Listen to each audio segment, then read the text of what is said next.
በእርግማን ምክንያት ህይወታችሁ የተበላሸባችሁ ወገኖቻችን ይህ መልእክት ለእናንተ ነው። መረጃውን ኮፒ ሊንክና ሪፖስት እያደረጋችሁ ለብዙዎች አዳርሱ። እንግዲህ በቤተ ክርስቲያናችን አስተምህሮም ሆነ በመጽሐፍ ቅዱሳችን ውስጥ ስለ እርግማን የተጻፉ ብዙ ነገሮች አሉ። ከነዚህ ውስጥ መዝሙረኛው ዳዊት ነቢየ እግዚአብሔር ቅዱስ ዳዊት በመዝሙር 108 ከቁጥር 8 ላይ አንድ ቃል ተናግሯል። እነሱ ይራገማሉ አንተ ግን ባርክ እያለ የሚመክረን አንድ ምክር አለው ማለት ነው። እንዲሁም ደግሞ ጌታችን መድኃኒታችን ኢየሱስ ክርስቶስም በመዋዕለ ሥጋዌው ሲያስተምር እንዳነበባችሁት የሚረግሟችሁን መርቋቸው፣ ለሚያሳድዷችሁም ጸልዩላቸው እያለ አስተምሮናል ማለት ነው። ይህ ነገር ለምንድን ነው እንዲህ የተባለው ሲባል እርግማን በከንቱ ቢረገም መልሶ ወደ ራስ ነው የሚመጣው። እኛ በከንቱም ሆነ በምንም እንራገም ይሆናል። ስድብም ይሁን ምንም ይሁን ተመልሶ ወደኛው ነው የሚመጣው።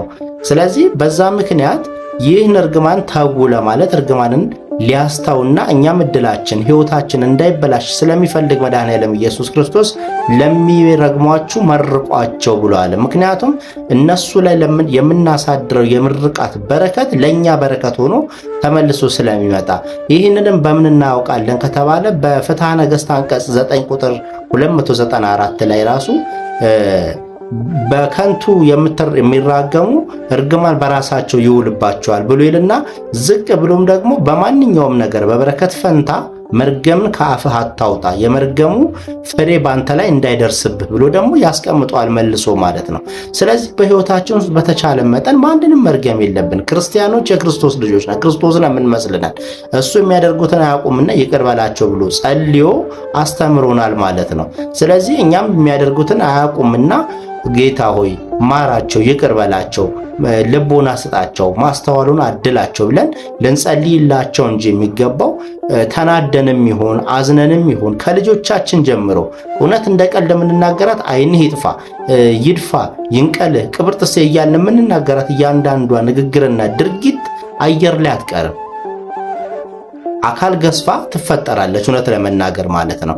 ሳይኮሎጂስቶችም የሚያወሩት ነገር ስለሆነ ስለዚህ እንደ ቀልድ እንኳን የምንራገም ካለን የመርገሙ ፍሬ እኛ ላይ ይመጣል ማለት ነው። ምክንያቱም ቃል ሕይወት አለውና መልሶ የመፈጠር እድል አለው፣ በእኛም ሕይወት ላይ ይመለስብናል። ያ ነገር እንዳይሆን በመራገም ፈንታ ምርቃትን እናብዛ። እስከዛሬ የተራገምን ሰዎች አሁን ምርቃትን እናምጣ፣ እንመርቅ።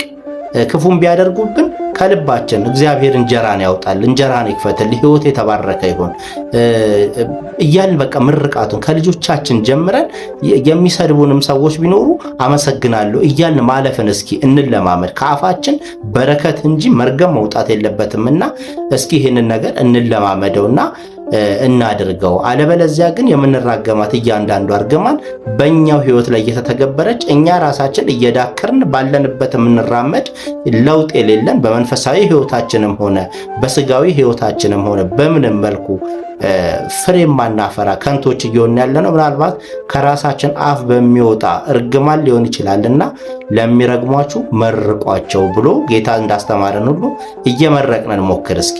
ሕይወታችን ምናልባት የተሻለ ፍሬ ሊያፈራ ይችላልና ማለት ነው።